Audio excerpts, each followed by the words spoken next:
Sam Bird. Jono, Season 11. we're back. What are we saying? We're back. You must be looking forward to it though, because Yeah. you know what, last season we saw progression and you were not where you want to be. We know that you were further down the drivers' lineup than you wanted to be in the standings. The team Doesn't wasn't help where when you you wanted break to be. your hand midway through the year, does it? Well, yeah, there's excuses, but you're not a man about excuses. You're a man about talking about the future and what you're going to do this season, right? The car looks fantastic. Yep. A little bit more black on it, a little bit less papaya, but that's irrelevant. How is it out there? Yeah, so far very, very impressed with what I've seen with the package that we bring to the table. It is a step in the right direction. Everybody's probably made a little step. I feel like we've made a bit more than a little step. So yeah, so far so good. You've got a new teammate. I do. Who was your replacement last year when you broke your hand? Yep. Taylor Barnard, and he said to me that there was probably a little bit of that. And how well he did. 6 years old. Well, that's No, my next actually question, 7. right? We have two lineups on the grid that could be father and son lineups in Lucas de Grassi and Zane Maloney, and you and Taylor. Yeah, it's shocking, isn't it? But you must be taking him under your wing and not teaching him everything he knows, because he's already a great driver in his own right, but you've got so much experience. What a better person to learn from. Rapid. He's so fast.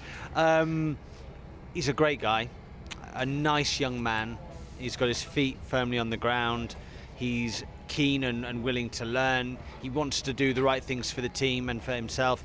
Yeah, I couldn't be happier with the person that's lining up again with me this year. I've heard rumours that off the track you're also teaching him how to play golf, which is a very important subject when it comes to McLaren, because Zach Brown, he's a CEO, right? So he's into his golf. Zach loves his golf. I think that in order for him to be fully integrated into McLaren, he needs to have a handicap of sub 13, 14. Where's he at now?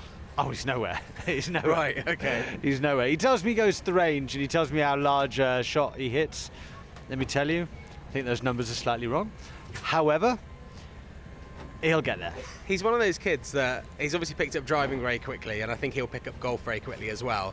When you look as a slightly older driver, older driver, when you look at the moment of all these kids coming out of F2 and doing so well, the day we're speaking right now, Gabriel Bortoleto, who I believe was a McLaren driver, has now moved over to Sauber for next season. That's another one, along with Taylor, who's moved up to a professional series. There's a real kind of influx of young drivers getting a chance at the moment. That must be nice for you to see, but also a little worrying. Yeah, really nice for me to see. So pleased that there's loads of young talent. No, it is. It's great for the sport. It is great for the sport. I think that there's a nice mix at the moment. So, yeah. Okay. Excellent. No more though. No more, yeah. Let's keep them out. Yeah, exactly. A few more years, yeah. Yep. When you look at this new car, and when you get into this new car, obviously I'm not someone that's been in the new car.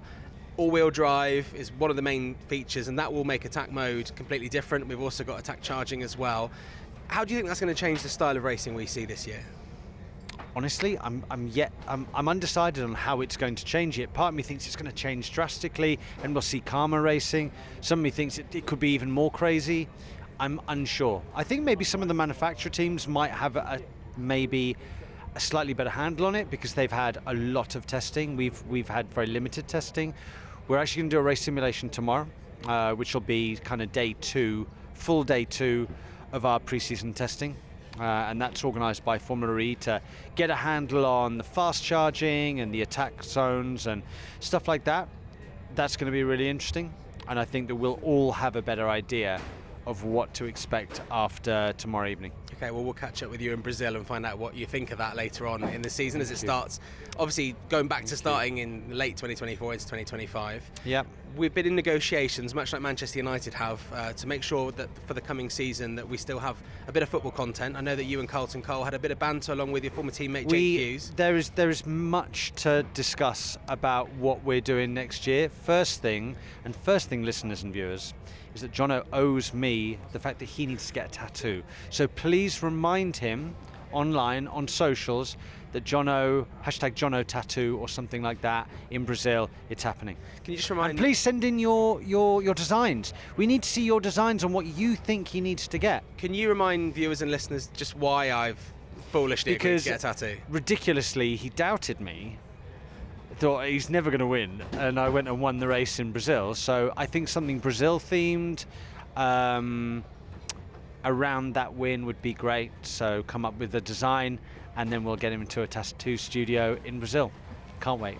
You've taken me at a tangent. Finally, just to confirm, are you willing to enter negotiations with Jake Hughes, your former teammate, who's at another team now, to come back and do more football chat with us this season? I would be delighted to. I love the banter. It's all good fun. I won the league last year, so I feel like I've got to try and do it again. Okay, Ruben Amorim. There's no way a Villa person's going to win the league. So. Well, no, but they're pretty impressive. Amorim, what do you think?